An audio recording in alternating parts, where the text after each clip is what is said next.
একটা বড় প্রশ্নের জন্ম দিচ্ছে মানুষের মনে। আসলে উদ্দেশ্যটা কি? এইখানে ভারতের প্রতিরক্ষা মন্ত্রী ইউক্রেন রাশিয়া বা ওখানে ইসরায়েল হামাসের সাথে বাংলাদেশের এখানে তুলনা করলেন কেন? তাদের বিরুদ্ধে জনতার উত্তাল ঢেউ তিনি আজকে পালিয়ে চলে গেছেন। তারা আমাদের উপর দানব চেপে বসে আমাদের রক্ত চুষে খাচ্ছে। একটি বিষয় এর মধ্যে আমাদেরকে উদ্বেগ এবং আশঙ্কা তৈরি করেছে। ভারতের প্রতিরক্ষা মন্ত্রী রাজনাথ সিং তিনি ভারতের সেনাবাহিনীর কমান্ডারদের সাথে তিনি বৈঠক করেছেন। বৈঠকে তিনি সেনাবাহিনীকে প্রস্তুত থাকতে বলেছেন শান্তির জন্য। এখানে কি কথা বলেছেন? যে যুদ্ধের মাধ্যমে শান্তি প্রতিষ্ঠার জন্য কথা বলেছেন। তার দেশের ব্যাপার, তাদের দেশের নিরাপত্তা, রাষ্ট্রীয় নিরাপত্তার জন্য কথা বলতে পারবে। কিন্তু আমাদের যে বিষয়টি এখানে আমাদেরকে আশঙ্কা তৈরি করেছে, সেখানে কথা বলতে গিয়ে তিনি বলেছেন আজকে বিশ্বব্যাপী রাশিয়া, ইউক্রেন, হামাস এবং বাংলাদেশের পরিস্থিতি পর্যবেক্ষণ করার জন্য বলেছেন। বাংলাদেশের বিষয় আসলো কেন? বাংলাদেশে আপনার শতাব্দীর ভিতরে পৃথিবী কাঁপানো একটি গণ আন্দোলন হয়েছে, সেটা ছাত্র জনতার নেতৃত্বে। আমাদের নিজের বিষয়, তারা আমাদের উপর দানব চেপে বসে আমাদের রক্ত চুষে খাচ্ছে। জনগণের পকেট কেটে নিজেরা হাজার হাজার কোটি টাকা তারা বিদেশে পাচার করেছে এবং তাদের বিরুদ্ধে কথা বলতে গেলে শিশু, বাচ্চা, কিশোর, শ্রমিক এদেরকে গুলি করেছে। তাদের বিরুদ্ধে জনতার উত্তাল ঢেউ তিনি আজকে পালিয়ে চলে গেছেন।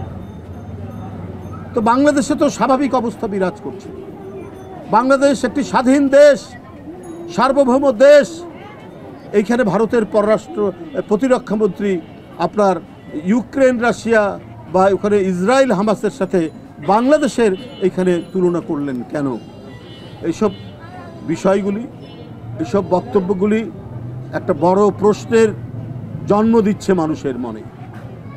আসলে উদ্দেশ্যটা কি?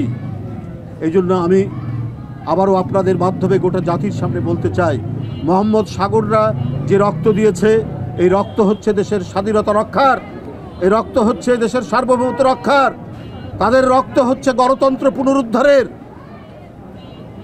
এই মহিমান্বিত আত্মদানকে আমরা কলঙ্কিত করতে দেব না। যদি কেউ আমাদের দিকে অশুভ দৃষ্টি নিয়ে তাকায়, আমরা ঠিক তার উপযুক্ত জবাব দিতে প্রস্তুত আছি। কারণ সাগরদের মতো ছেলেরা যদি নিজের জীবন দিয়ে দিতে পারে, এরকম আরও লক্ষ কোটি মানুষ নিজের জীবন দিয়ে এই দেশের স্বাধীনতা, সার্বভৌমত্ব এবং আমাদের গণতন্ত্রের পথ চলাকে, স্বাধীনতা, সার্বভৌমত্ব রক্ষা এবং গণতন্ত্রের পথ চলাকে নিশ্চিত করবে।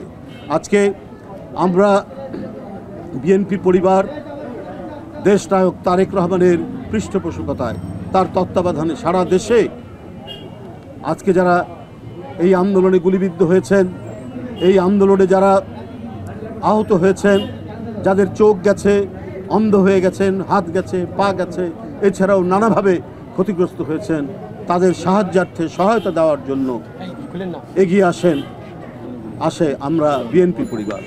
প্রত্যেকটি জায়গায় হাসপাতাল বলুন এবং বিভিন্ন বাড়িতে যারা আহত হয়েছেন বা কেউ নিহত হয়েছেন, সেইখানে এই সংগঠনটি যায়। এর আহ্বায়ক আতিকুর রহমান রুম্মন এবং সদস্য সচিব মিথুনের নেতৃত্বে সারা দেশে এই সংগঠনটি কাজ করছে। আপনারা জানেন দেশনায়ক তারেক রহমানের আরেকটি নাম হচ্ছে, তিনি হলেন মানব হিতৈষী।